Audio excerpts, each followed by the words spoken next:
और अब आपको दिखाते हैं महाकुंभ पर खास शो, महाकुंभ में मोक्षवास।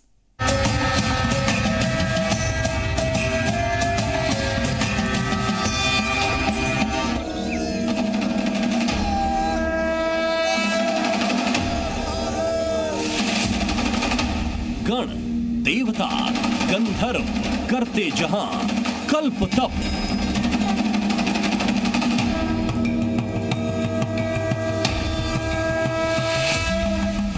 प्रयागे माघ पर्यंत त्रिवेणी संगमे शुभे।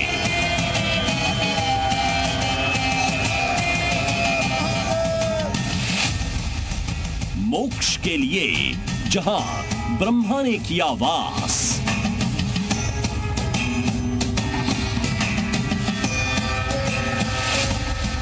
महाकुंभ में मोक्षवास।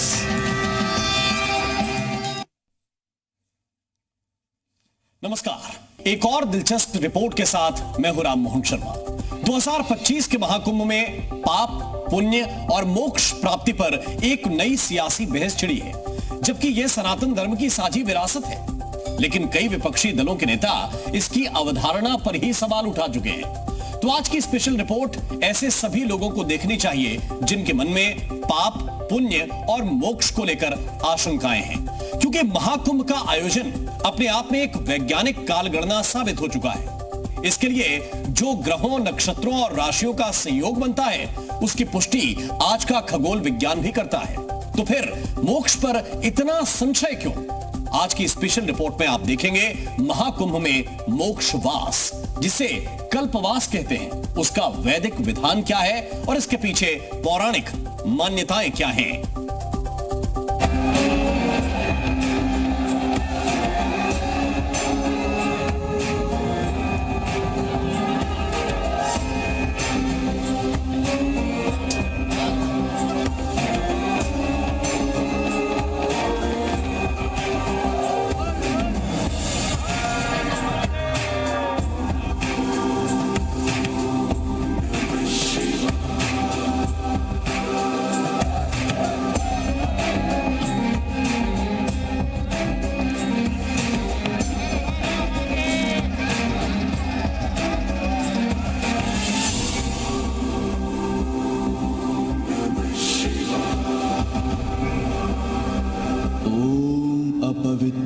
पवित्रो वा सर्वावस्थां गतोऽपि वा यः स्मरेत् पुण्डरीकाक्षं स बाह्याभ्यन्तरः शुचिः। जैसे स्वास्थ्य विज्ञान कहता है तन शुद्धि के लिए स्नान जरूरी है, वैसे ही सनातन धर्म का ये पौराणिक श्लोक बताता है तन मन की शुद्धि के लिए स्नान के साथ अपने ईश्वर के प्रति संपूर्ण समर्पण जरूरी है। ईश्वर यानी ओम, ओम यानी ब्रह्मांड का स्वरूप और ध्वनि, ये हमारी वैदिक मान्यता है।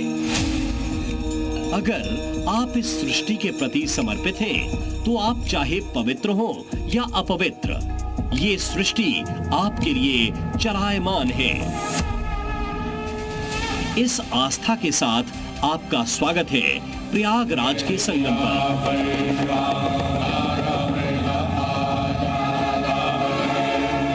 जहां 2025 के महाकुंभ में एक रहस्यमयी संयोग बन रहा है।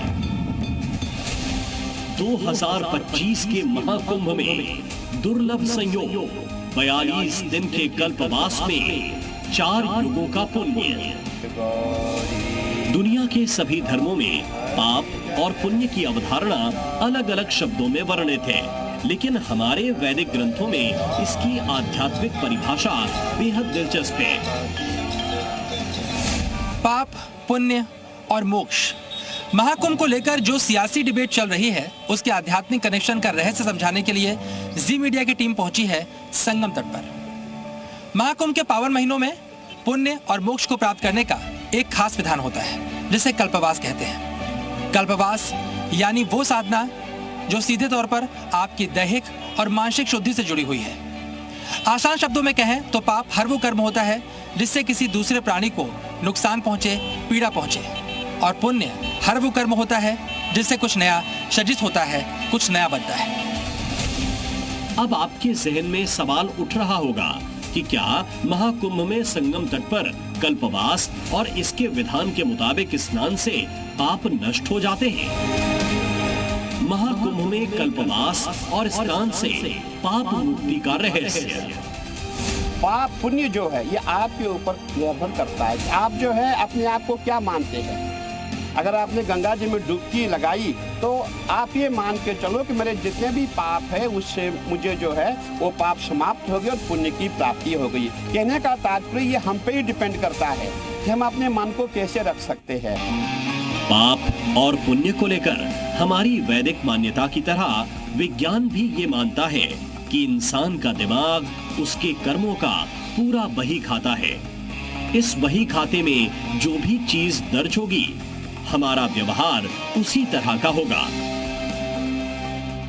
लेकिन विज्ञान ऐसे नकारात्मक व्यवहार से मुक्ति का रास्ता नहीं बताता, लेकिन हमारे वैदिक आध्यात्म में इसका उपाय है। वो है प्रकृति के साथ वास और इसके विधान के मुताबिक व्यवहार।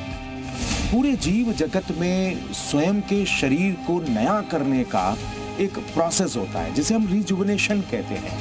रिजुविनेट कर लेना, दरअसल अपने आप को नया कर लेना, और यही नया पाने के लिए करोड़ों करोड़ लोग आ जाते हैं। नया क्या, हम शरीर तो बदल नहीं सकते। जाहिर सी बात है कि हम बदल रहे हैं अपनी मानसिक शक्तियों को।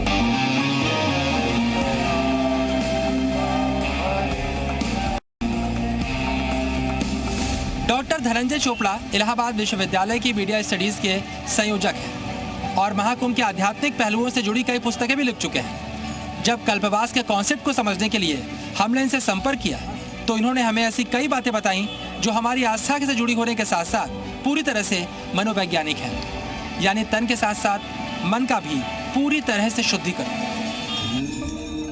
तो क्या वो शुद्धिकरण संगम पर स्नान से संभव है? इस सवाल के जवाब से पहले कल्पवास की वैदिक अवधारणा समझ लीजिए। पौष मास की पूर्णिमा से शुरू होती है कल्पवास की अवधि। कुंभ, अर्धकुंभ और महाकुंभ में कल्पवास का खास महत्व माना जाता है। एक दिन से लेकर पूरे कुंभ अवधि तक के कल्पवास का विधान है। कल्पवास के पौराणिक विधान में 21 नियम हैं, जो हर कल्पवासी को बरतने होते हैं। इस दौरान जमीन पर सोना, खुद खाना बनाकर खाने का विधान है। नियम के मुताबिक कल्पवासी को दिन में 1 बार भोजन, 3 बार स्नान करना होता है। इसके साथ कल्पवासी को भागवत पाठ, राम कथा और संध्या आरती करनी होती है।